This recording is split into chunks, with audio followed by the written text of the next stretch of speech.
Calidore Fragment. John Keats. Young Calidore is paddling o'er the lake, his healthful spirit eager and awake to feel the beauty of a silent eve, which seemed full loath this happy world to leave. The light dwelled o'er the scene so lingeringly. He bares his forehead to the cool blue sky, and smiles at the far clearness all around, until his heart is well nigh overwound, and turns for calmness to the pleasant green of easy slopes, and shadowy trees that lean so elegantly o'er the water's brim and show their blossoms trim.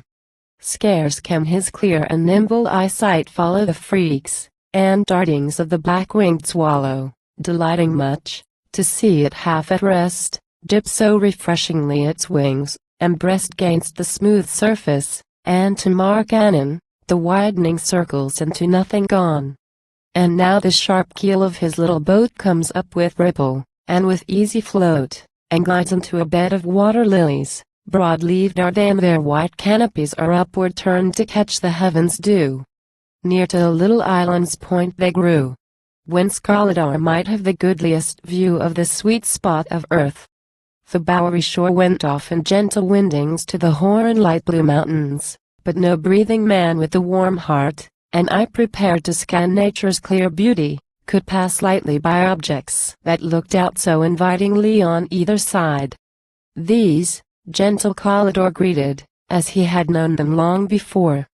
The sidelong view of swelling Lephanus, which the glad setting sun in gold doth dress, whence ever and anon the jay outsprings, and scales upon the beauty of its wings. The lonely turret, shattered and outworn, stands venerably proud. Too proud to mourn its long-lost grandeur, fir trees grow around, eye-dropping their hard fruit upon the ground.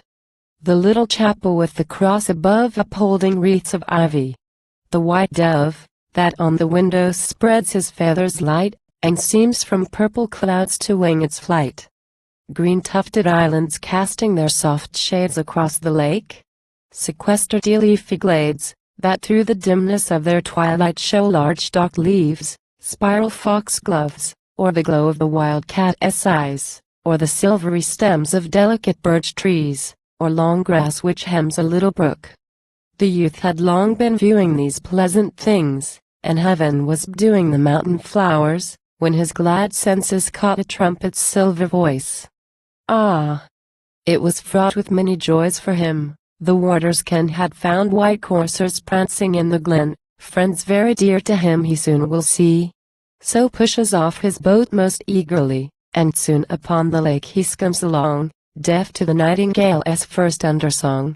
Nor minds he the white swans that dream so sweetly, his spirit flies before him so completely.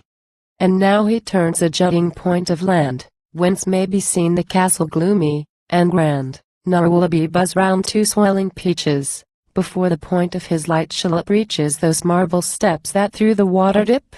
Now over them he goes with hasty trip, and scarcely stays to ope the folding doors. Anon he leaps along the oaken floors of halls and corridors.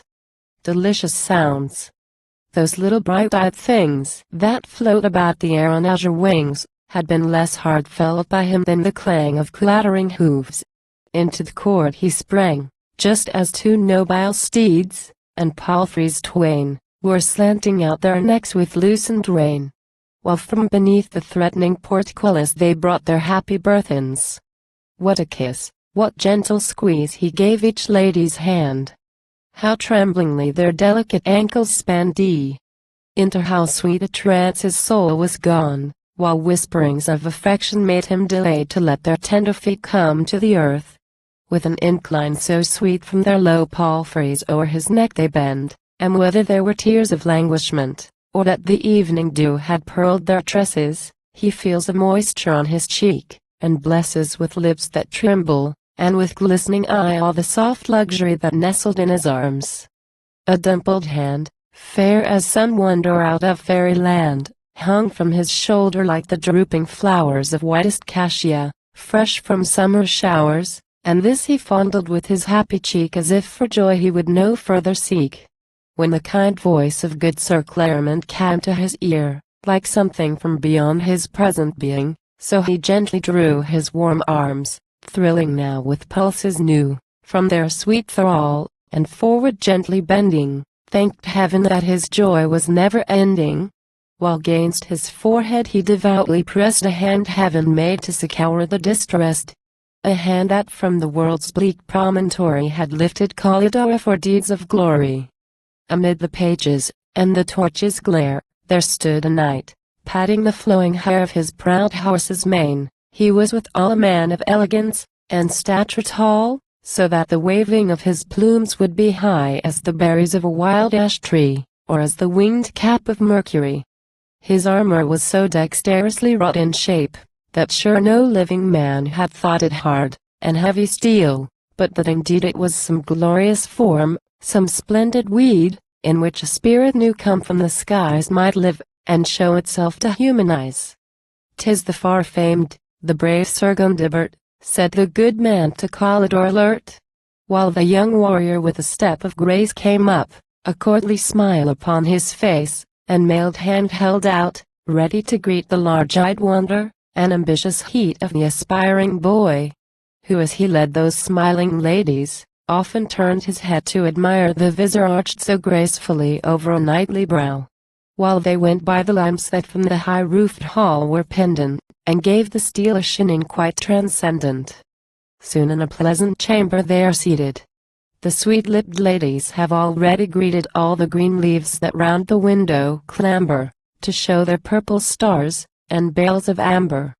Sir Gundibert has doffed his shining steel, gladdening in the free and airy feel of the light mantle, and while Claremont is looking round about him with a fond and placid eye, young Calidore is burning to hear of knightly deeds, and gallant spurning of all unworthiness, and how the strong of arm kept off dismay, and terror, and alarm from lovely woman, while brimful of this, he gave each damsel's hand so warm a kiss, and had such manly ardor in his eye, that each at other looked half staringly, and then their features started into smiles sweet as blue heavens o'er enchanted isles.